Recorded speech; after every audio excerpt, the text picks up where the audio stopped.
Hey everybody, Dave here from Chiress Studios, and today I'm going to be doing a little review on this Ejen fermentation container. It's a food storage container or for fermentation. It's got this special lid that goes inside, and it's sealed with this silicone ring. So as you push it down, it creates a complete airtight seal. And that's why you have this little plug on the top so that the air can come out as you push it down inside the container.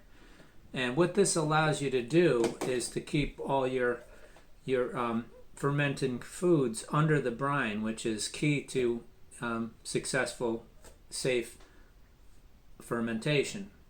So a lot of times when I ferment in the glass jars, which I like to do, but the glass weight doesn't keep everything under the brine. Like for instance, if I put spices and things like that in, they might float up around the side. But with this, everything stays pushed down beneath the brine. Now I've used this a couple times and I really do like it.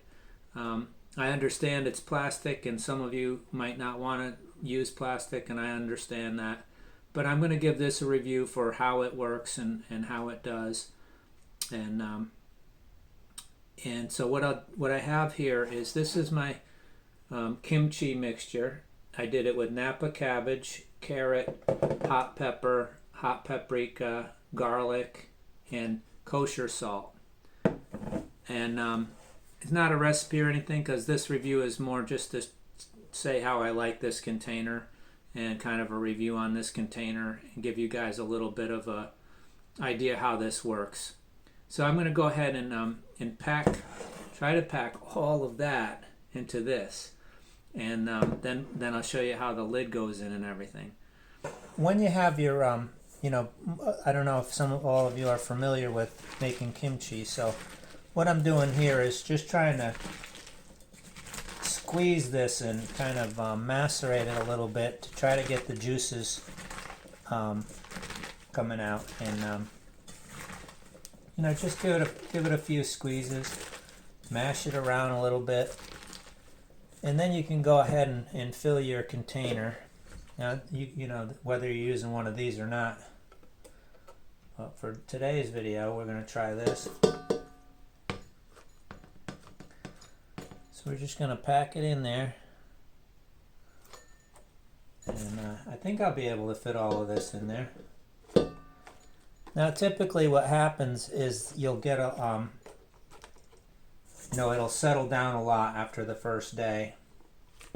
And this will probably be half as much by tomorrow. Or maybe not half as much, but a lot less anyway.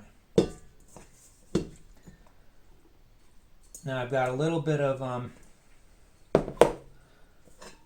stuff left in the bowl here. And this has salt and spices and stuff in it. So I'm going to put that all in there.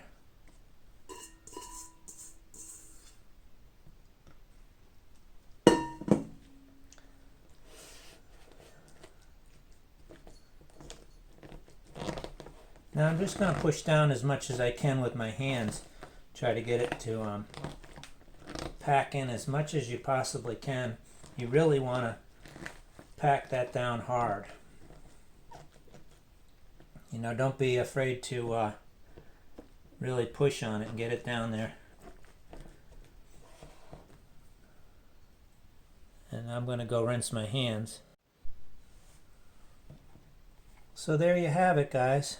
And after 24 hours, like I say, the brine should be up to the top. And if not, we will, we'll push this down again. I'm going to come back and give you guys an update when it's all done and show you what it looks like, and maybe have a taste test.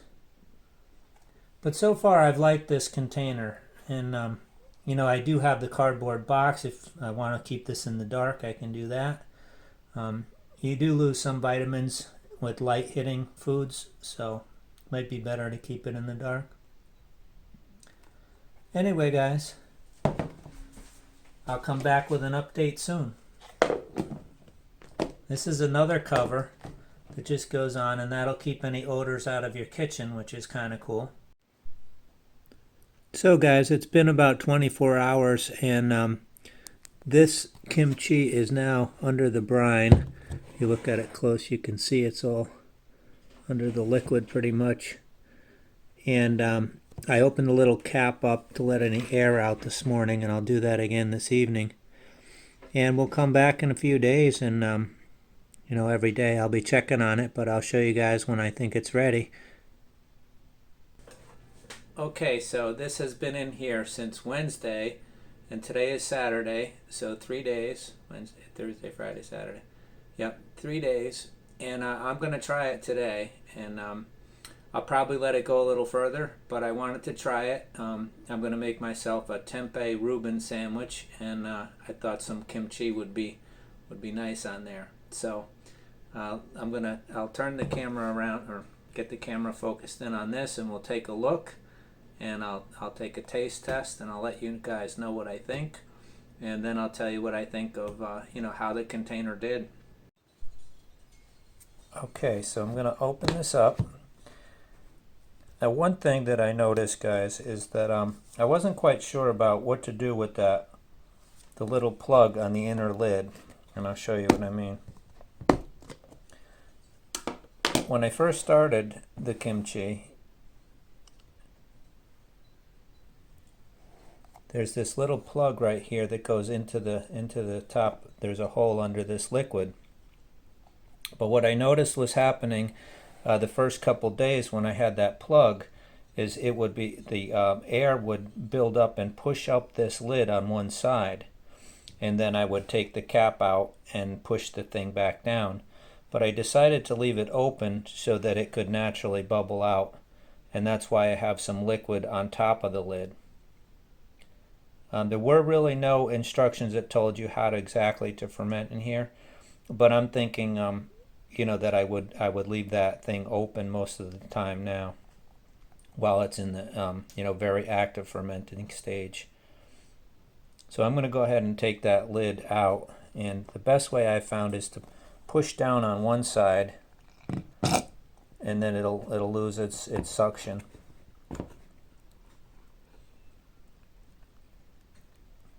And I'm just going to go ahead and put this on top of the other lid. And there's my kimchi. It looks not quite ready, but I'm going to take a little taste, and you know, you can eat it anytime. Just it's better when it's a little bit more further along. I'm going to take one little taste.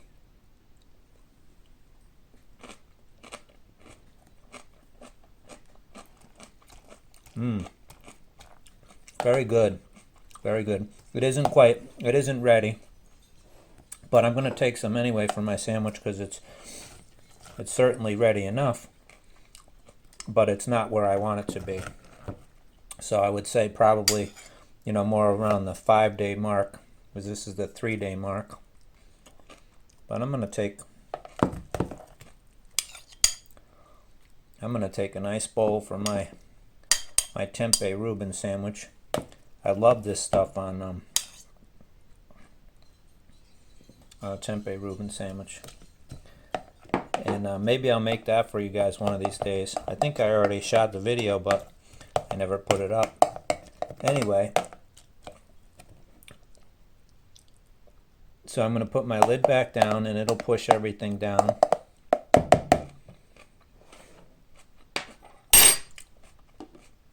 So all you got to do, make sure this little vent thing is not in the hole, or you won't be able to push that down in there. And then you just push it down all the way down in there till you see the liquid is all the way up. And like I said, I'm not going to push that. I'm not going to put that little cap on there because I'm afraid it'll push up the inner lid. Okay, guys. So my overall review on this Ejen container, despite the fact that it's plastic, I'm giving it 5 stars because it is what it is. I knew it was a plastic container when I got it. I would love to see somebody come up with a glass container with a similar, interlocking inner lid that has that silicone ring around it. I mean, even you could worry about the silicone too, I guess. But overall, it does a great job. It's very high quality. It's a very strong, nice, sturdy container. It's the vacuum seal works really well, and I like it. So yeah, it gets a thumbs up from me, a 5-star for me. Plus, it wasn't that expensive. I think this container was around $8, $8 or $9 shipped, and it's got the 2 lids, the inner lid and the upper lid. So I really think it's a very good container for fermenting, or even for food storage, because it has that good seal. So this is my tempeh sandwich. It's fried tempeh. I have some beautiful radish microgreens on there, and I'm going to enjoy that. And after I finish talking to you guys, I wanted to show you what's going next in the Ejen container. I'll be harvesting this beautiful pak choi from my my hydroponic grow pipe here, and I'll do the same thing with this as I did with the Napa cabbage, and I'll just make it like a kimchi. I'm vegan, so I do it, just vegan style, but you could use pak choi and make it, any way you like. Anyway, guys, thank you all so much for watching. I'm going to put some links below in the description, and there'll be links to my Etsy shop, and where I sell the grow pipe and a lot of other artwork and stuff that I do, and also a link to my Facebook passive hydroponic group on Facebook. So thanks, everybody. I appreciate all the likes, shares, comments, and the new subscribers. Thank you very much, and I'll see you next time.